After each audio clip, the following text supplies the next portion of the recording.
Nuestro entorno. Dificultades en la consolidación de los países americanos. Como sabes, los virreinatos españoles estaban formados por un mosaico de culturas y por ello los nuevos países iberoamericanos recién independizados estaban formados por varios territorios de distintos pueblos con diversas costumbres, idiomas e ideas.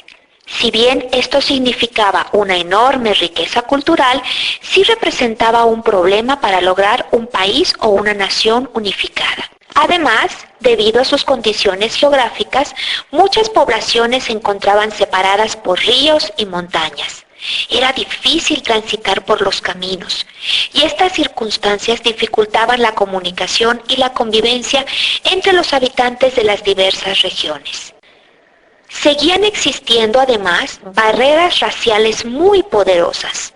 Como recordarás, las personas que encabezaron las luchas de independencia de estos países fueron los criollos, esto es, los hijos de españoles nacidos en América. Tras las independencias de estos países, ellos conservaron los privilegios que anteriormente tenían los españoles. Los negros, mulatos, mestizos e indios seguían viviendo en la pobreza y tenían muy pocos derechos y oportunidades para superarse. Comenzó a haber rivalidades políticas muy importantes que fueron también un obstáculo para consolidar estas nuevas naciones. Por un lado, los grupos de los conservadores, que eran la Iglesia y los terratenientes, querían mantener las tradiciones y las instituciones porque eso les beneficiaba a ellos. Otros grupos de personas tenían ideas liberales y opinaban que ya era tiempo de sustituir el viejo orden e introducir los cambios que pudieran favorecer a la mayoría de la población. Las constantes luchas entre estos grupos volvió profundamente inestable el ambiente político de estas nuevas naciones. Eran muy frecuentes las revueltas contra el gobierno. La inestabilidad influyó también para que el desarrollo económico de estos países no fuera el óptimo. En todo este marco de inestabilidad, las personas de los nuevos países no sabían cómo organizarse para aprovechar al máximo sus recursos. No tenían una infraestructura en la cual pudieran apoyar su desarrollo. Su tecnología era muy antigua, heredada de la época colonial. No tenían planes de desarrollo definido. De esta manera, la independencia política llevó a Iberoamérica a la dependencia económica. Los nacientes países iberoamericanos no podían competir contra las grandes potencias del mundo. Mientras estos países iberoamericanos intentaban superar el atraso, las potencias europeas pretendían recuperar sus antiguas colonias. Por ejemplo, España, con el apoyo de algunos monarcas europeos, organizó campañas para derrocar a los nacientes gobiernos de las repúblicas latinoamericanas. Esto con el fin de recuperar el poder sobre ellos. Sin embargo, Gran Bretaña, que ya se beneficiaba del comercio con estos nuevos países, y Estados Unidos, que se oponía duramente al intervencionismo de las potencias europeas en el continente americano, bloquearon los esfuerzos de los españoles. A finales del siglo XIX, las economías latinoamericanas se desarrollaron, pero lo hicieron como economías dependientes de las potencias europeas. Es decir, producían materias primas cuyo consumo dependía de las necesidades y de los precios fijados en los mercados mundiales por dichas potencias. Como las potencias europeas controlaban los mercados, ellos decidían a qué precio iban a comprar las materias primas que podían ofrecer los países latinoamericanos y otros países subdesarrollados. Estos países compraban las materias primas a precios muy bajos, producían sus productos y bienes con estas materias y los vendían a precios muy elevados. Como los países latinoamericanos dependían de este ingreso para su desarrollo, no les quedaba más que aceptar las reglas impuestas por estos países desarrollados.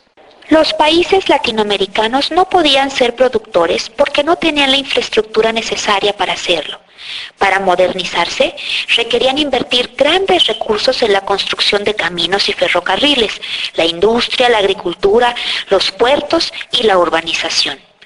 Como no tenían recursos propios, estos países contrajeron cuantiosas deudas con las potencias europeas. Los únicos bienes que exportaban, como ya dijimos, eran materias primas, y por lo general se especializaban en un solo producto. Por ejemplo, Argentina producía carne, Cuba, azúcar, Chile, cobre y Brasil, café. Así, aunque los países iberoamericanos habían logrado su independencia de las potencias europeas, seguían dependiendo de ellos económicamente. A esta forma de dominio se le conoce como neocolonialismo. Las amenazas extranjeras en México. La guerra contra Estados Unidos de América. Desde antes de que México lograra su independencia de España, algunos colonos estadounidenses comenzaron a poblar la provincia de Texas, que en ese entonces pertenecía al Virreinato de Nueva España. Después de consumada la independencia, el gobierno de México siguió permitiendo nuevos asentamientos de colonos estadounidenses en la zona de la frontera de Texas. El gobierno de Estados Unidos intentó comprar esa provincia, pero las autoridades del gobierno mexicano no quisieron venderla. Sin embargo, grupos de colonos estadounidenses siguieron llegando a vivir a Texas. En 1835, estos colonos se organizaron y declararon su independencia, esto es, que se separaban de la República Mexicana. Al frente del Ejército de México, el presidente Antonio López de Santa Anna trató de someter a los separatistas tejanos, pero fue derrotado. En 1845, el Congreso de los Estados Unidos aprobó la anexión de Texas a ese país. Los estadounidenses recorrieron la frontera de Texas hasta el río Bravo y se apoderaron de otra franja de territorio mexicano. El gobierno de México no reconoció esa frontera. Tras varias provocaciones y ataques a las guarniciones mexicanas, Estados Unidos declaró la guerra a nuestro país en mayo de 1846. Las tropas estadounidenses ocuparon la Ciudad de México. En 1848, el gobierno mexicano fue forzado a rendirse y a ceder la mitad de su territorio a Estados Unidos. La intervención francesa. Estando ya en muy mala situación las finanzas del país, el presidente Benito Juárez decidió suspender el pago de las deudas a España, Francia e Inglaterra. Por supuesto, esta medida molestó muchísimo a los gobiernos de estos países, quienes formaron la Alianza Tripartita. En 1861 firmaron la Convención de Londres, acordando enviar a México fuerzas militares que presionaran al gobierno de Benito Juárez a realizar los pagos de la deuda. Las tropas armadas llegaron a Veracruz en enero de 1862. El gobierno de México negoció con España y Gran Bretaña, informándoles que la suspensión del pago de la deuda era algo transitorio, y firmaron con ellos el Tratado de la Soledad.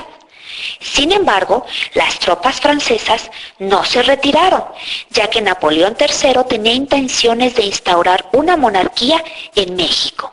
Francia envió entonces cerca de 5,000 hombres, quienes llegaron a Veracruz el 6 de marzo de 1862 y comenzaron la invasión de México.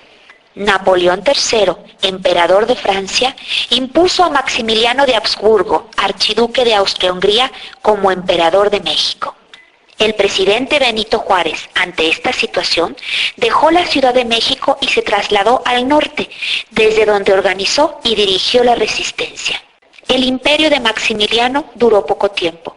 Debido a problemas en Europa, Francia decidió retirar sus tropas en 1866.